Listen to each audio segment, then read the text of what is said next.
안녕하십니까, 분석의신입니다. 여러분을 토방에서 머리를 식혀드리고자 준비한 분석입니다. 분석 시작 전에 구독과 좋아요는 큰 힘이 되니 구독과 좋아요 한 번씩 부탁드리겠습니다.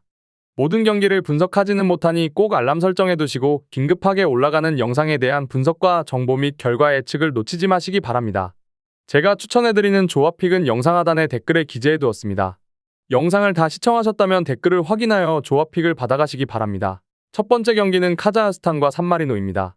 카자흐스탄은 아직 본선 직행이라는 경우에 수가 남아있는 상황이라 홈에서 열리는 이 경기를 무조건 잡아내고 슬로베니아와의 일전을 준비해야 합니다. 다행히 이 경기가 홈이라서 덴마크도 이겨내지 못했던 엄청난 원정 거리와 홈 어드밴티지를 활용할 수 있을 전망입니다. 산마리노를 제법 많이 만난 편이라 상대에 대한 적응도 어느 정도 할 수 있는 상태입니다. 산마리노는 UFC를 방불케 하는 아주 거친 수비로 일관하고 있으나 전력 차이를 메우기에는 보여주는 득점력 자체가 좋다고 보기는 어렵습니다. 물론 지난 경기 덴마크를 상대로 한 골을 넣기는 했지만 원정에서는 아예 무득점으로 길을 펴지 못하는 중입니다. 카자흐스탄을 상대로도 아주 약했는데 만난 3경기에서 전패는 물론 모두 3골 이상의 실점을 허용하고 말았습니다. 결론을 말씀드리자면 카자흐스탄이 우세할 것으로 판단됩니다. 아직 유로 본선 직행이라는 동기부여가 있는 상황이고 덴마크도 이겨내지 못한 아시아에 가까운 지리적인 홈 어드밴티지도 카자흐스탄에게 유리하게 작용할 것입니다. 산마리노를 만날 때마다 전력의 차이를 보여주면서 승리를 챙기기도 했습니다. 두 번째 경기는 몰도바와 알바니아입니다. 몰도바는 폴란드와 1대1로 무승부를 기록하면서 저력을 보여주었습니다. 일단 예선 통과 가능성이 살아있는 상황인데 플레이오프라는 기회는 없을 가능성이 높아서 알바니아 전에서 승부를 걸어볼 가능성도 있습니다. 다만 철저하게 선수비 후역습으로 가느라 득점력이 장점이라고 보기는 어려운 유형이고 알바니아의 수비력도 만만치 않다는 점은 감안해야 할 것입니다. 알바니아는 폴란드가 몰도바와 비겨주는 바람에 몰도바전에서 지지만 않으면 본선 진출을 확정 지을 수 있는 상황입니다. 현재 브로야의 부상으로 인해서 주포도 없는 상황입니다. 1차적인 목표는 수비를 단단히 하는 것일 가능성이 큽니다. 다행히 짐시티와 히사에 등 세리에에서 꾸준히 주전급 활약을 하고 있는 수비진의 퀄리티는 알바니아의 강점이라는 평가를 받고 있습니다. 결론을 말씀드리자면 2.5언더를 픽하는 것은 매우 안정적일 것이고 무승부도 가능성이 없다고 보지는 않습니다. 일단 알바니아가 이 경기에서 주도권을 상대에게 내줄 수도 있는데 비기기만 해도 본선 진출을 확정지을 수 있는 상황이라 올라가지 않을 가능성이 높을 것입니다. 승부를 걸어야 하는 몰도바지만 알바니아의 수비력과 본인들의 득점력은 차이가 제법 크다고 판단됩니다. 세 번째 경기는 핀란드와 북아일랜드입니다. 핀란드는 카자흐스탄에게 홈에서 패하는 이변의 희생양이 되면서 본선 직행은 불가능해졌습니다. 그래도 플레이오프에서의 진출 가능성이 남아있는 상황이니 남은 경기도 대충 할 이유는 없는 상태입니다. 애초에 홈에서 패한 것이 이변이라고 할 정도로 홈에서는 기후를 이용해서 경기를 잘 풀어가는 편입니다. 네이션스리그에서도 무패를 홈에서는 기록했고 덴마크도 핀란드 홈에서는 0대1로 꽤 고전했습니다. 북아일랜드의 공격력은 총체적으로 난국이라고 할 수 있을 것입니다. 아직 산마리노 전을 제외하면 승리를 기록한 경기 자체가 없는데 5경기에서 무득점을 기록한 공격진이 큰 비중을 차지하고 있다는 평가를 듣고 있는 상태입니다.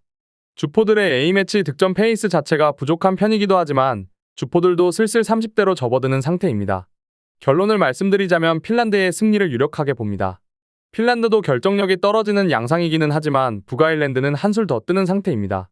산마리노를 제외하면 승리를 거둔 기록이 없는 상태고 애초에 핀란드는 홈에서 상당히 강점을 보이는 팀이기도 하다. 2.5언더 양상이라면 핀란드가 조금이나마 더 유리한 상황으로 볼 수 있을 듯 싶습니다. 네 번째 경기는 이탈리아와 북마케도니아입니다.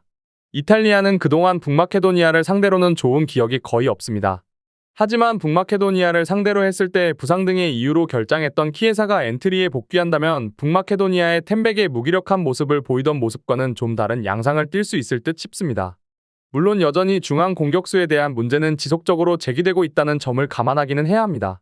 북마케도니아의 전략 자체는 그동안 이탈리아를 상대로 보여준 템백과 역습으로 이어질 것입니다. 다만 그동안은 앞서 언급했다시피 이탈리아의 크랙 공격수가 출전하지 못한 상황이었으니 북마케도니아에게는 운이 대부분 잘 따라주었던 셈입니다. 템백 이후 역습 한방이라는 전술 자체가 이번 경기에서는 다소 힘을 잃을 가능성이 있습니다. 결론을 말씀드리자면 이번에는 이탈리아가 징크스를 극복할 수 있을 것 같습니다. 일단 그동안 북마케도니아를 상대로 덜미를 잡혔을 때에는 키에사의 부재가 치명적이었고 이번 경기에서는 출전이 가능할 것으로 보이는 상황이기 때문입니다. 북마케도니아의 템백 이후 역습 한방이라는 플랜이 이번에는 힘을 잃을 가능성이 있습니다. 다섯 번째 경기는 폴란드와 체코입니다. 폴란드는 몰도바와 졸전 끝에 무승부를 거두면서 이 경기에서 못 이기면 본선 진출 경우에 수고 뭐고 없는 상황입니다. 다행히 체코가 페로제도와의 경기에서 보여준 경기력도 좋지 못한 편이라 객관적인 전력에서 앞서는 폴란드가 몰아붙이는 경우 주도권을 잡을 수 있을 것입니다. 다만 밀리크, 피용텍의 동반 낙마와 함께 주포 레반도프스키도 최근 부상 이슈가 있었고 무득점 기간도 슬슬 길어지고 있다는 점은 생각해야 할 듯 싶습니다. 체코는 이 경기에서 져도 상관없다는 마인드로 임할 가능성도 있습니다. 이 경기를 패한다고 하더라도 몰도바와의 경기에서 승리를 거두면 본선 진출을 확정지을 수 있는 상황이기 때문입니다. 애초에 폴란드와 아직 맞불을 놓을 수 있는 전력도 아니고 주포인 시크는 또 부상으로 낙마했습니다. 체코가 주도권을 폴란드에게 내주고 끌려다닐 가능성이 높을 듯 싶습니다. 결론을 말씀드리자면 레반도프스키의 몸 상태나 폼이 좋지는 못해 폴란드가 체코를 다득점으로 공략하기는 어려울 것입니다. 그래도 승리는 폴란드의 것이 될 가능성이 높은데 폴란드는 승리 아니면 답이 없는 상황이고 체코의 경우는 최종전에서 승부를 걸어도 되는 상태입니다. 최종적으로 본선에 올라가는 팀이 체코가 될 수는 있어도 폴란드가 이 경기에서는 동기부여가 더 큽니다. 마지막 경기는 덴마크와 슬로베니아입니다. 덴마크는 이 경기를 이겨야 1위 자리를 탈환할 수 있습니다. 그러나 키에르, 에릭센, 헤일룬 등 주요 자원들이 대부분 결장한다는 점이 뼈아픈 점입니다. 그나마 키에르의 공백은 크리스텐센이 메울 수 있으나 베스터고르의 떨어지는 폼이 문제가 될 것이고 헤일룬의 공백으로 인해서 커리어가 하락세인 돌베르나 결정력이 문제인 폴센을 믿어야 하는 공격진도 생각보다는 부진할 가능성이 없지는 않습니다. 슬로베니아는 상당히 실리적으로 움직일 가능성이 높습니다. 오블락을 필두로 한 수비력이 유로 예선에서 호조를 이어가도록 하는 1등 공신이나 다를 바 없는 상황입니다. 물론 세슈코가 머리 부상에서 돌아오면서 역습으로 나갔을 때의 한 방도 나름대로 유효할 것으로 보입니다.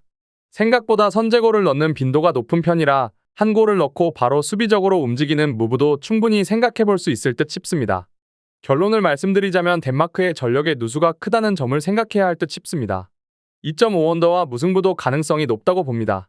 덴마크가 공격적으로 나서면서 주도권을 잡을 가능성은 높아 보이는 편이지만 슬로베니아의 수비를 무시하기도 어렵고 선제골 비중도 높은 편이라서 슬로베니아가 오히려 한 방을 먹이고 시작할 가능성도 있습니다. 제가 지금 드리는 정보는 초안을 바탕으로 널려있는 뻔한 자료는 다 패스하고 간략하게 설명을 드린 것입니다. 추가적인 조합을 원하신다면 구독과 좋아요를 눌러주시면 감사하겠습니다. 더 다양한 경기에 대한 세부적인 분석과 결과를 궁금하시다면 영상 하단에 고정 댓글을 확인해주세요. 여러분이 건전한 스포츠 문화를 즐기실 수 있도록 항상 최선을 다하도록 하겠습니다. 시청해주셔서 감사합니다.